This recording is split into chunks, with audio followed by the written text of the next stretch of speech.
Today is the 11th of March, 2009. We are at the New York State Military Museum in Saratoga Springs, New York. The interviewer is Wayne Clark. And for the record, would you please state your full name and your date and place of birth?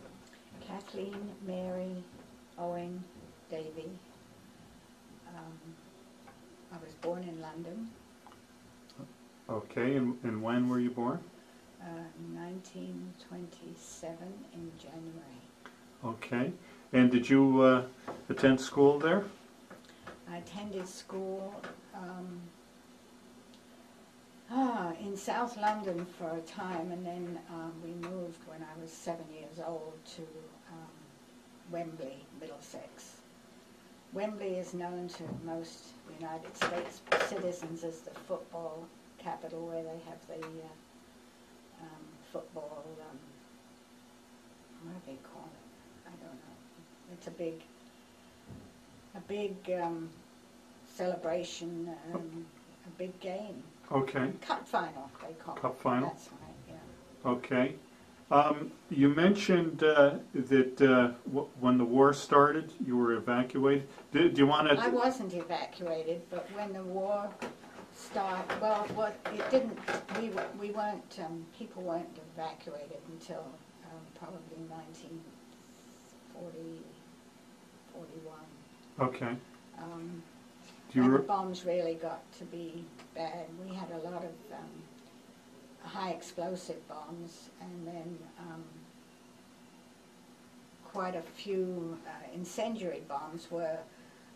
The Jerrys were really smart. They used to have a high explosive bomb that started things off, and then they'd put an incendiary bomb in just as everybody was trying to rescue people. Now, do you remember much about that? Yes, we saw a lot of the fires in London from our landing window halfway up the stairs. Now, how old were you at that point? I was 12 when the war started, and probably 13 or 14 when most of the action happened. Do you remember, like, the buzz bombs at all? Oh, yes, do I. But you called them buzz bombs. We called them doodle bugs. Okay, yes, I've heard that term before. And they were terrifying because you'd hear them coming, and they had a very distinctive and then as soon as it stopped, you knew it was coming down. And depending on how loud the humming was beforehand, you knew more or less whether it was going to hit you or not. It was. We spent most of the years from the time I was 12 to the time I was 15, spending the nights in the shelter, because you'd have to get up in the middle of the night and go to the shelter. So we just bedded down at night on the. We had a 12-inch board as a bed, one each side for my sister and me. Now, did you have your own shelter, or did you go to a public? I helped my father build one, yes. Okay. And I was my father's son, actually, because I was the eldest. Oh, okay. So you had your own home? Yes, yes. Okay, and the shelter, was it in the basement? It was in the backyard. In the backyard? Way at the farthest end of the backyard. My father had built a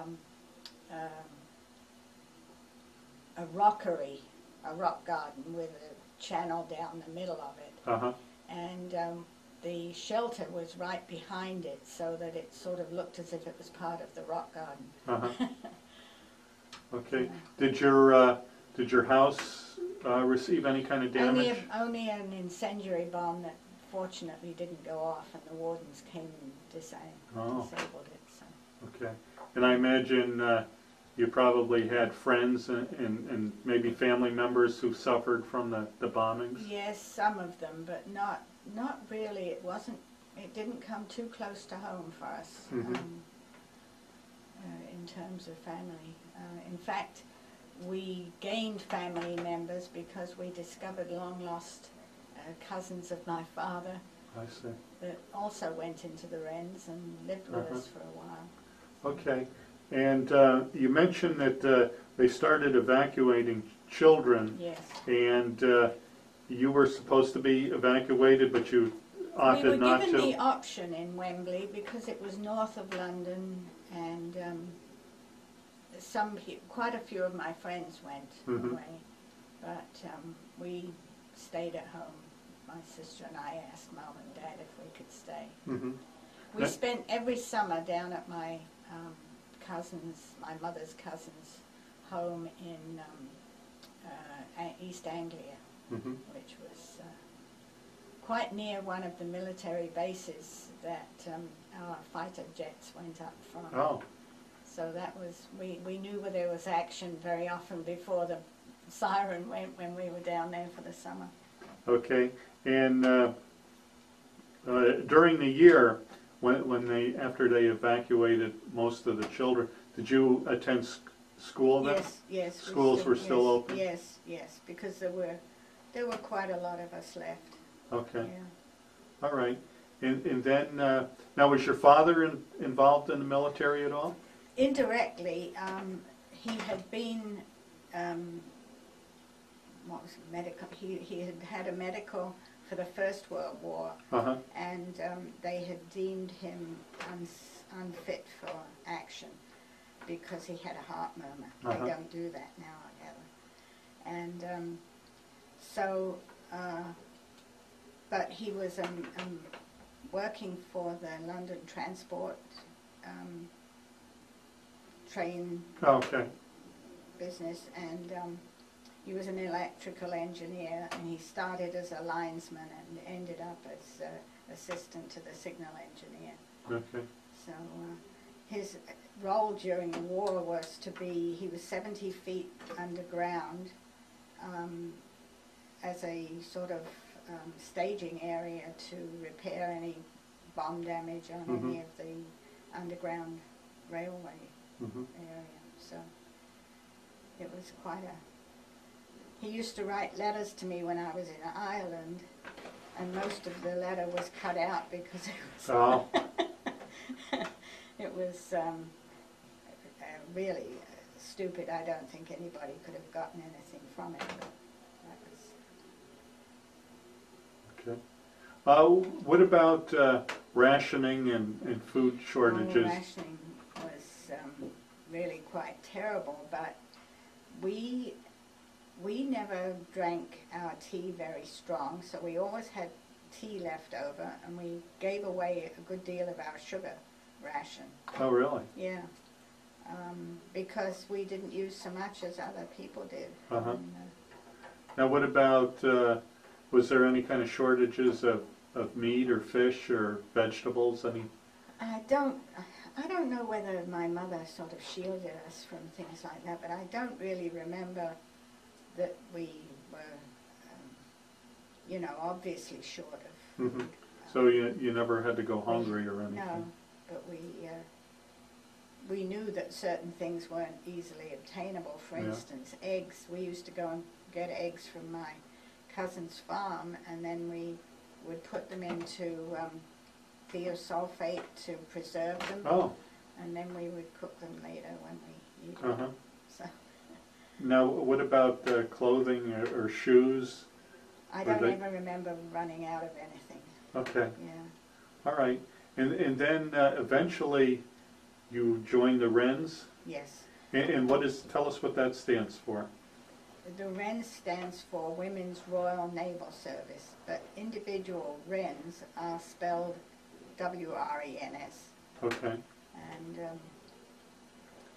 now, what year did you enter? I entered a year after I left high school. I went to a secretarial school for a year, and then in the September I joined up. And what year was that? And that was in 1944. Okay. My mother had intended for me to do a secretarial course because she had been a secretary, and she thought that would be a reserved occupation and I wouldn't need to go into the war at all. But I volunteered, being a 17-year-old. You know what teenagers are like. Sure. All right. And what sort of training did you receive? I don't remember very much in the way of training, other than the fact that we would be working shifts. we worked, when I eventually got to the place where I was supposed to be working, I was part of a pool of typists. We used to type the signals that the coding office had deciphered, and send them to the Admiral and all the people that needed it. I was stationed in Belfast at this time. Okay. In Ireland? Yes.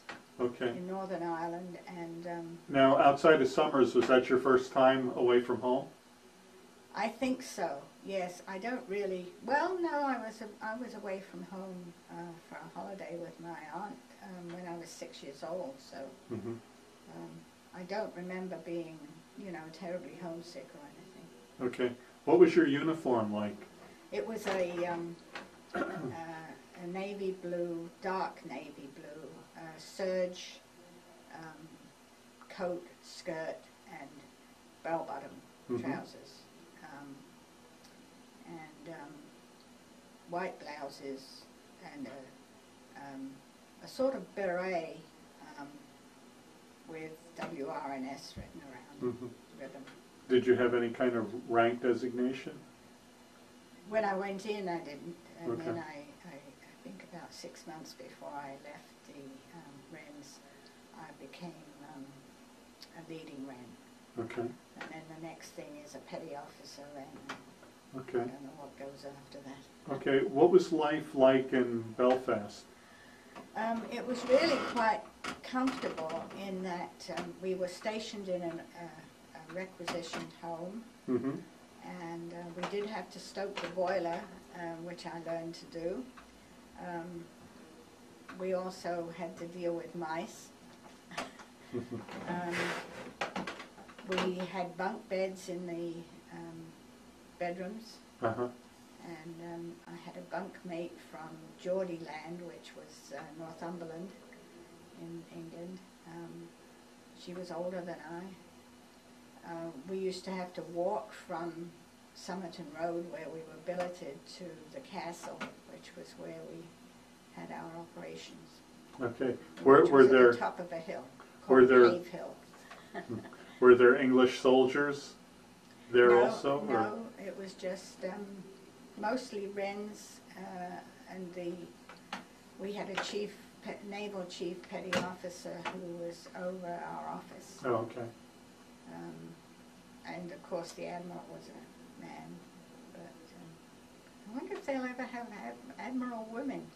Oh, well, they do in the States, I Do they? believe. Well, maybe they do in England, I don't know. Okay. What time did you start work in the morning? Well, we did shifts. I was what was called a signals dispatch office watchkeeper, and so we did shifts. We did 6 to 11 watch of an evening. Then we would have then the next morning we would be from 1 to 6, and the next day we would be from 9 to 1 in the morning, and then all night we would go on at 10 or 11. And then we would have a whole day off, and the next day off until 6 p.m. So that was a good opportunity for going and seeing places. I traveled to the Giant's Causeway, which is way up in the north of Ireland. How were you received by the Irish people? That was very strange in Belfast, because the Catholic population in Belfast were against the war and were against the British, and they've always been against the British, I guess. So we were told never to go down certain streets, which was largely a Catholic area in Belfast, in our uniform. I had friends in the Catholic area, so I used to go in mufti over to visit them. So on your days off, you were allowed to wear civilian clothes? Yes, we were allowed to wear civilian clothes. Actually, when we weren't on duty, we were allowed to wear civilian clothes. Okay. What did you do for your meals? I don't remember very much about that. we had meals at the billet, and I don't remember what we did, whether we took sandwiches or what. I just don't remember. Okay. All right. Did you ever have any kind of entertainment? No, we were pretty much on our own. Just living in Belfast and doing our job and sightseeing. That was the entertainment. Most of us went sightseeing on our time off. How did you stay in touch with your family? Well, I had letters from my father, but they used to come in ribbons because they were, a lot of the stuff was X'd out, cut out, in fact. There wasn't any phone. My parents didn't have a phone, so it's interesting. There wasn't any television, and there wasn't any phone service. Were you able to listen to the radio at night, or? I don't ever remember anything like that. Okay. What was it like when you heard that the war ended? Oh, we were on duty up in the castle, and we said, well, we've got to do something. This was VE Day. We've got to do something to celebrate. So some of us went down to the little store at the foot of the mountain, foot of Cave Hill, for ice cream, and we brought ice cream cones back to all the people in the office. So that was our way of celebrating. But then when after I'd been demobbed. And what does that mean? That means like discharged? Released, yes, discharged. Okay. We had a celebration after, I think it was in 1940. See, 1945 was May, and August was the, seems to me... Victory over Japan was August. Yes, it must have been in 1946. They had a celebration in the spring of 1946, and a great number of us met in London.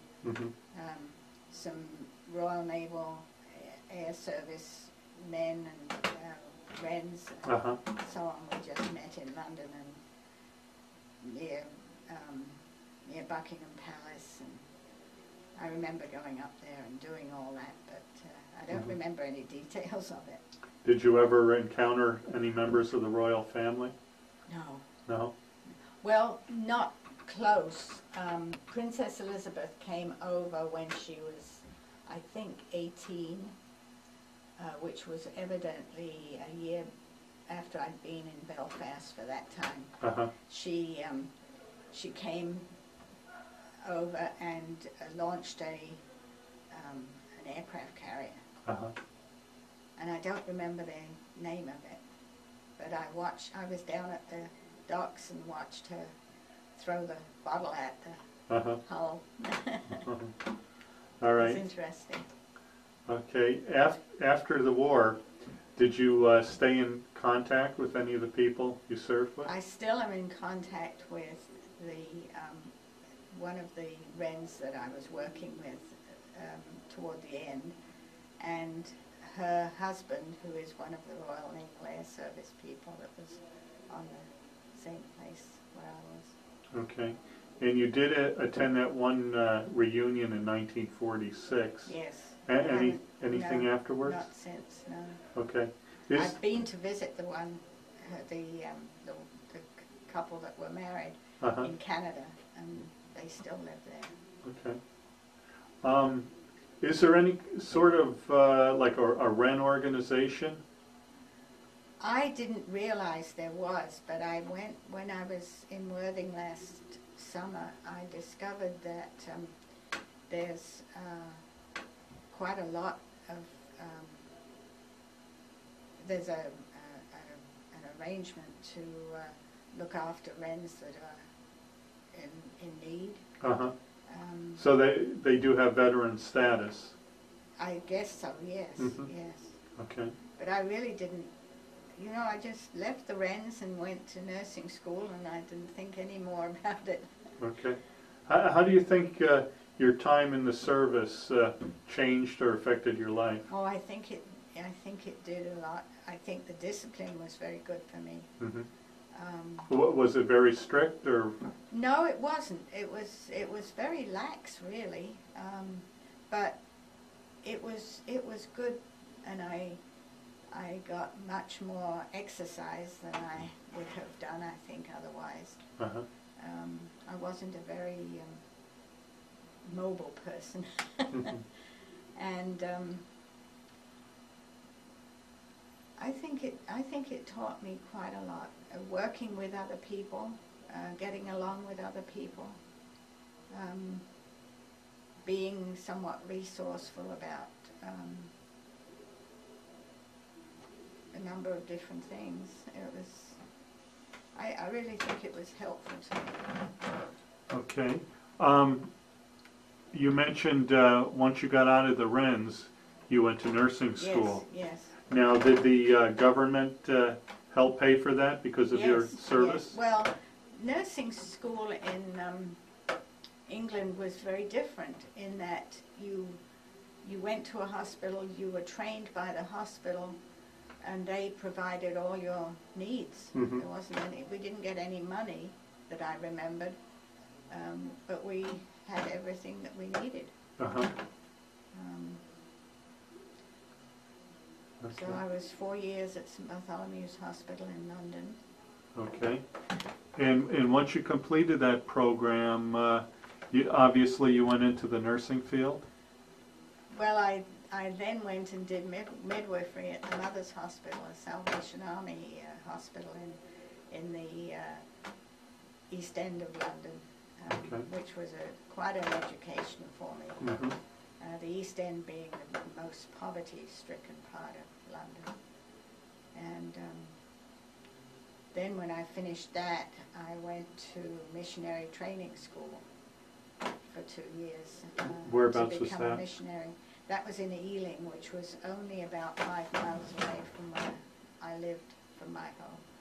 But it was residential, so I only went home once in a while. Okay. And did you go into the missionary field? I went to India for a couple of years, and I came back from India and did a public health nursing training at Southampton University.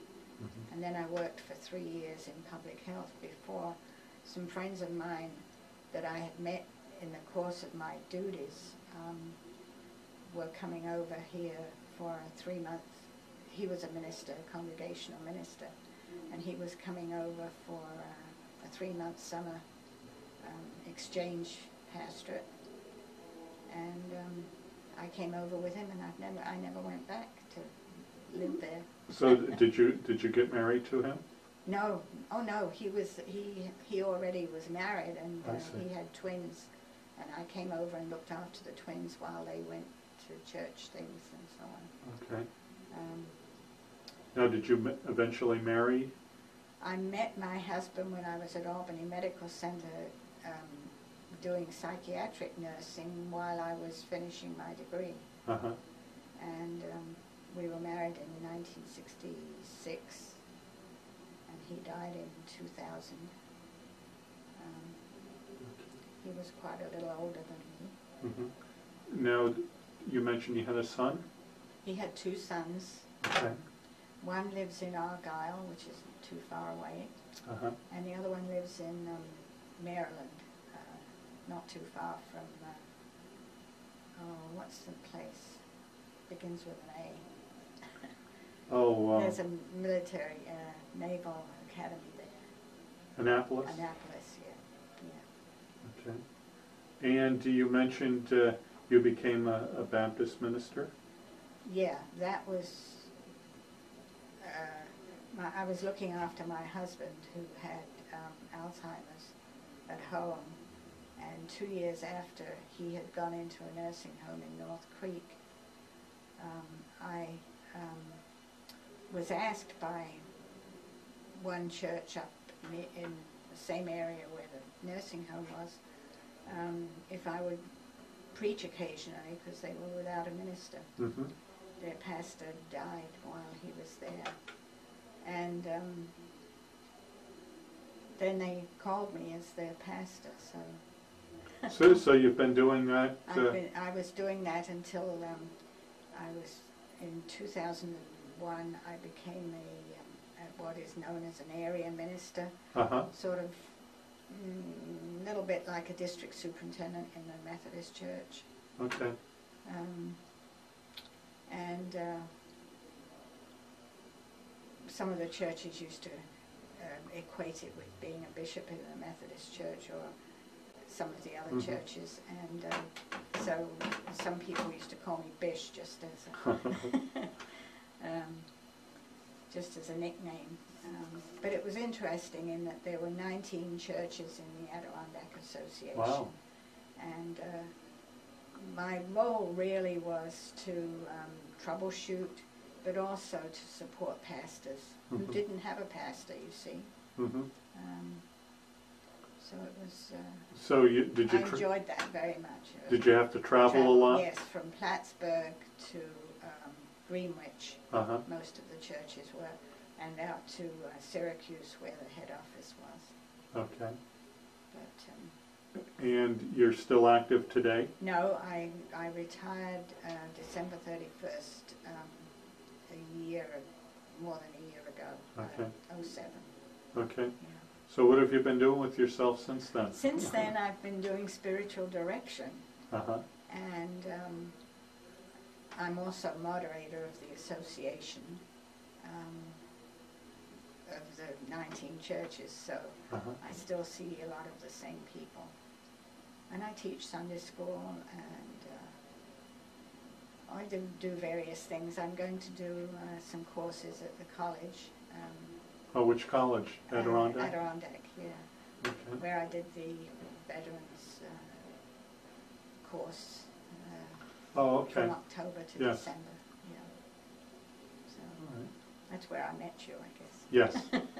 Yes. Is there anything else that you'd like to touch on that maybe we forgot to mention? Anything you can think of? I can't think of anything.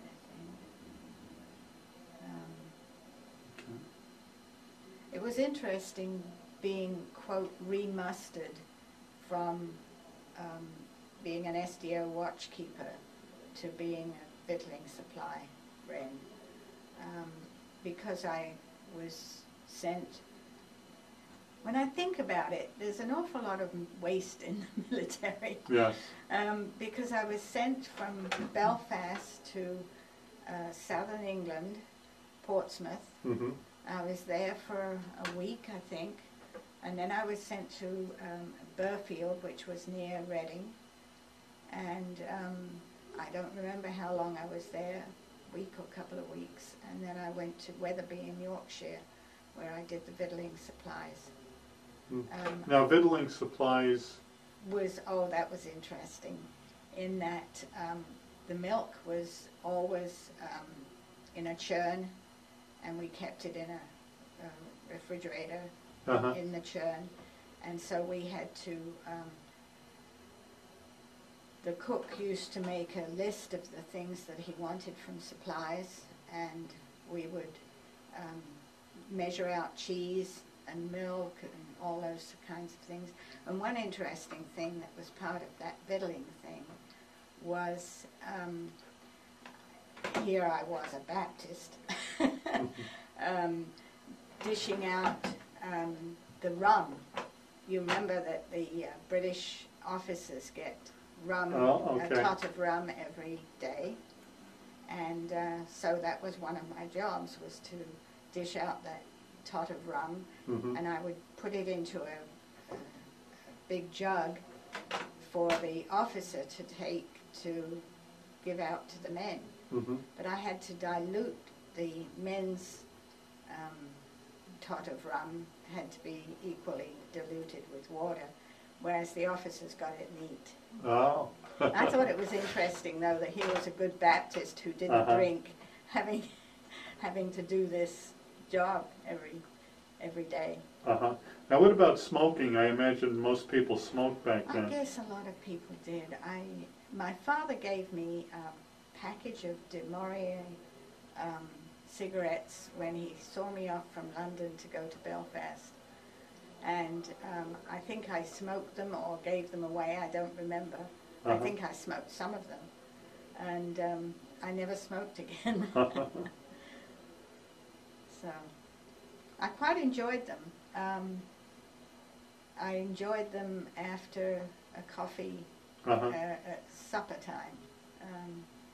But that was all I smoked. Okay.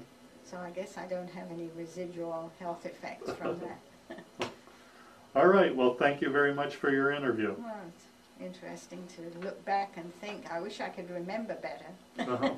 You did well. Thank you again.